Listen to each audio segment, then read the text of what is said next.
Well, hello everybody. Welcome back to the next adventure with Blaze episode. It's so darn hot right now. I haven't been able to do too much riding, but I did want to take a few minutes and give you an update on the trailer project and on another project that's waiting in the wings. I did not end up having the surgery that I thought was going to happen. So I was able to go out and start working on the trailer. And in a minute, we're going to go out there and I'm going to show you what I have done, where the project stands, and what comes next. So stand by for a minute until we get outside. Okay, in the garage right now, I've got the angle bar that we're going to be using to join everything. This is a piece of the flat bar that was originally on the trailer, and I'm going to use this, I guess, as a storyboard so I can mark where all the holes have to be drilled. I've got 8 pieces of this to drill, and then 2, actually the size of this flat bar, about 30 inches. Right now I'm waiting to get a big box that I can set my little drill press in, because I was doing the initial drilling out in the trailer, and I will probably never get all the aluminum chips that thing slung all over up, never get them out of the trailer. So I'm going to take and put this in a box to try and contain it, because it's just so darn hot out right now that I can't work outside. So right now this project is kind of holding until I get a box to put this in and for containment of the chips. Now let's go outside. Okay, and here you can see that I have taken all of the flat bar channels that were off that held these panels in and have replaced them with angle bar. And this angle is riveted to the door. And what's going to happen, and I just got these couple pieces of scrap, I'm going to get some 1/4 inch plywood, 24 inches wide, and you can see all the holes here. This is actually going to be bolted like so to box this whole door out 2 feet, and then the angle that I showed you inside will go up here on the corner and down the front, and the plywood will come around like so on each door. And then when I get the exterior, the other angles on, the original door panels, I think I'm going to be able to use those and put them in, and voila, I should have a trailer on an 8-foot frame that's big enough for a 9.5-foot velomobile. That's the theory anyway. And again, right now it's just so darn hot out here that I cannot work.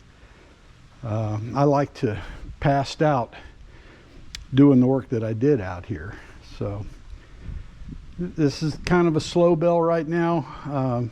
My next step, I need to go up and get the Home Depot and get the plywood. I'm going to pay a little extra, but I'm just going to get the 2x4 handy panels, because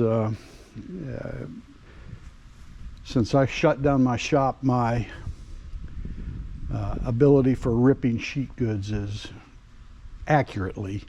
greatly reduced. So I think that's a good compromise. Yeah, I'm going to pay a little extra, but you know, my time is worth something, so we'll take it like that.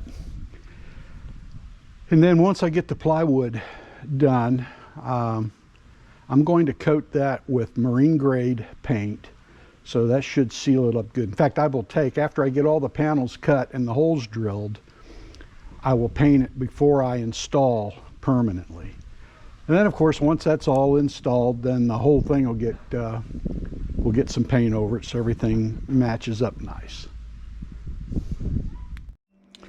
And here's the next project in the wings. This is a hotspot housing, 3D printed. Got this from Ben Park at Northland Velo. And you can see on the back, I'll be able to mount my radar here.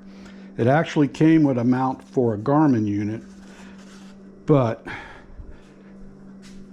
I have modified it just a little bit and put one of the pucks for the Brighton Guardia. And you can see here, this will fit about like so. And that gets my radar up higher. And this is made for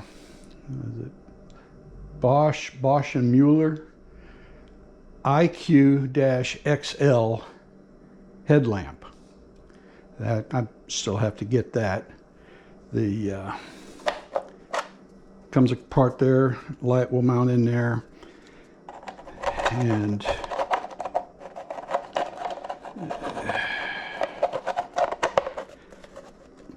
I'll have to drill 2 mounting holes through the hood and 1 central hole for the wires. Then the wires, what I'm going to end up having to do, because you know this has to be removable, I'll take the power wire and run it back to about here, put a quick connect on, then run the wire alongside the shell to where I can plug into the battery. There is also going to be another wire run about the same route with a switch that I can go high beam, low beam.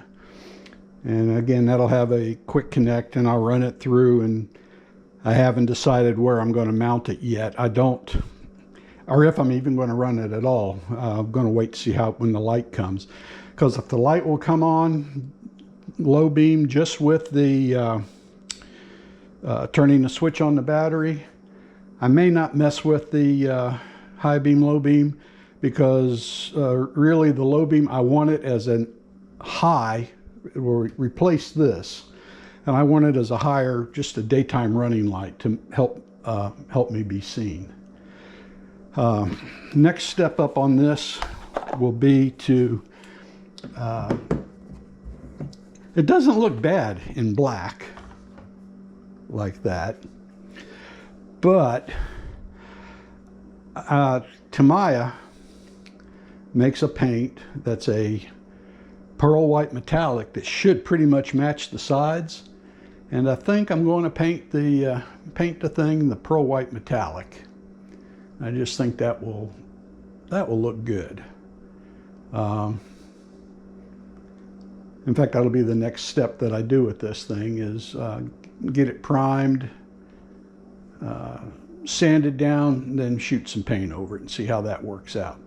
And then I might even get a little crazy and leave the housing black and just paint this part white again to give it a little bit of more color.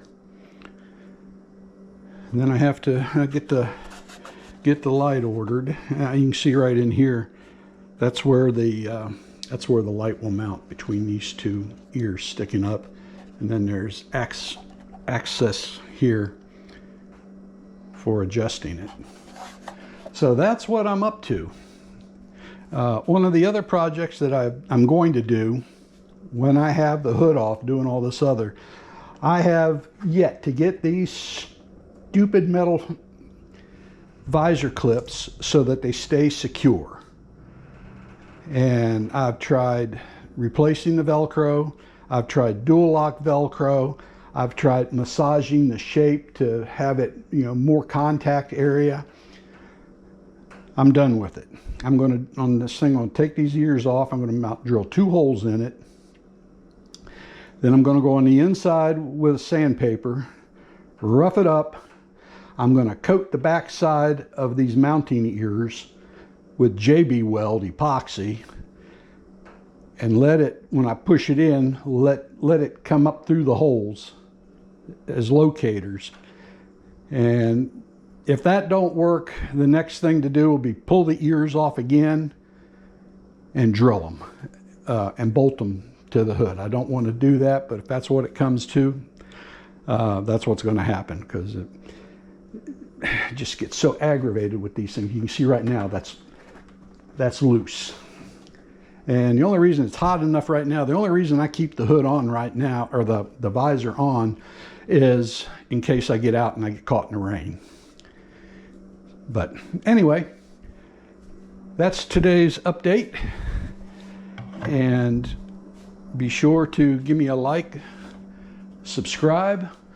If you have any questions about anything on the Velo, I am always more than happy to answer them. I read all the questions and I try to respond to everybody. So until the next time, this is Larry and Blaze signing off.